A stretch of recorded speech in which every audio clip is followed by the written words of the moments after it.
All right, for more on the markets, our favorite bull, Thomas Hayes, founder, chairman, managing member, Great Hill Capital. Good to see you again.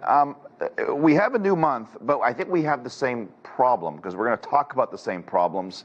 And I don't know if you've changed your mind on what the Fed might or might not do, but I don't think we have CPI under control. The inflation issue keeps creeping up. Are we overplaying this hand? Well, I think we might be overplaying the pessimism a little bit, Phil. We had our normal seasonal sell-off, which happens the second 2 weeks of February historically. February is a weak month, and we had a little payback for a monster record January. But as we move into March and April, that tends towards strength, seasonal strength. Money comes back into the markets, especially in a pre-election year. The first 2 quarters of the pre-election year are the strongest 2 quarters of the 4-year presidential cycle. So I think things are going to be strong. As for inflation, I think you hit the nail on the head, is inflation is going to continue to come down as it has every single month since July. The question is the pace. So the market got a little bit spooked in February because it wasn't as fast as everyone thought. We think that's going to be a one-off. The market got spooked because retail sales were strong, the jobs report was strong, the economy was strong, and it made the market think that the Fed's going to have to do an awful lot more. And we think that the market may be overestimating what needs to be done. So to follow on that, we saw some indications on the data in February, at least here in the U.S., that inflation is questionable. We got some data from Europe, specifically Germany, that showed that CPI was ticking up, apparently. Now we have this China factory numbers, which is, all systems go. And if we're trying to slow the global economy down with these all firing on all cylinders, that can't be a good scenario if you're looking for a slowdown in the global economy. Yeah, well, one of the biggest factors of U.S. CPI, Phil, is owner's equivalent rent. And if you look at new leases, commercial and residential versus existing leases, they're coming down materially, and that's going to really be seen aggressively in the numbers in May, June, and July.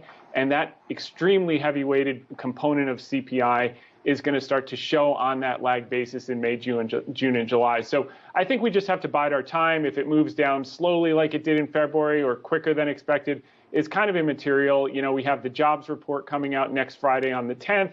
Then we have CPI on Tuesday, the 14th, before the Fed meets on the 22nd. But everyone knows, right, and it's priced in the market, we've got at least 2 more 25 basis point hikes, maybe a third, but the market seems to be bearing it pretty well. The 10-year hit 4% today, and equities basically shrugged it off. I was going to mention that, and I have to. We're looking at the 10-year pretty closely because so many things in terms of long-term investments are tied to the 10-year, specifically home and home construction. That number, why is the 10-year at 4%? I mean, it's peaked up, and half the market thinks we're going into recession. The other half think it's all systems go. Somebody's got to give. Either the Fed is right or the markets are right. They can't both be right under the current scenario. Well, look, you've got the economy strong and you have a fear of Fed keeping its pedal to the metal. But the Fed is going to be crimped, especially as you have this standoff on the debt ceiling, because the interest expense is becoming too high. So 3% is going to become the new percent. They're going to continue to pin long-term expectations to 2% because they don't want the consumer to change their behavior and start buying aggressively because prices are going out of control. So they'll keep talking 2%, but the real goal has to be 3%. Why? Because our only way out of 120% debt to GDP is to run inflation above trend for 3 to 5 years like we did post-World War II, the last time we were at 120% debt to GDP. By following that playbook, they brought debt to GDP down to 63% within a handful of years.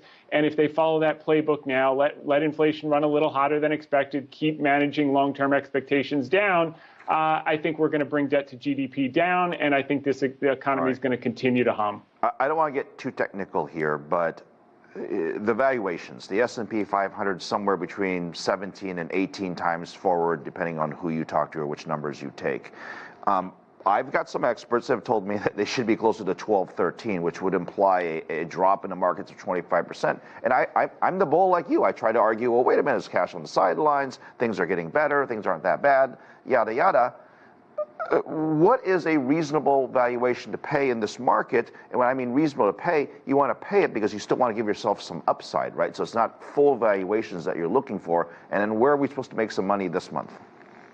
Well, we're basically trading where your bearish friends are suggesting. If you back out the top 4 or 5 weights of the S&P 500, the multiple comes down another 2 turns. If you look at 2024 earnings, you're basically looking at 15.8 times 2024. So look, we had our big correction. People are waiting for the storm that already passed. We corrected 25% last year in anticipation of the slowdown that we're seeing this year, and we're going to start to rally in anticipation of the economic earnings recovery in 2024 with S&P earnings at 250. I've got a boring company for you that got some really good news. I know you like picks, Phil, so we're going to go with 3M today.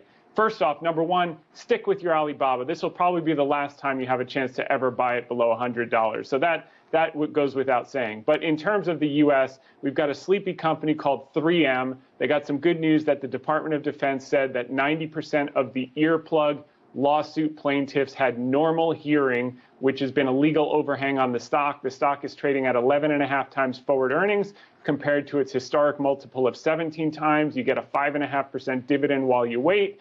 And it's even lower than its great financial crisis multiple of 14 times. So we like this business. 4 components: industrial, transport, healthcare, and consumer.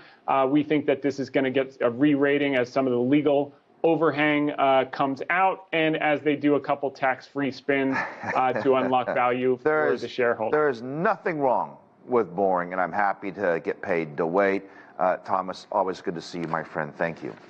Thanks, Bill. Appreciate it. To Europe next.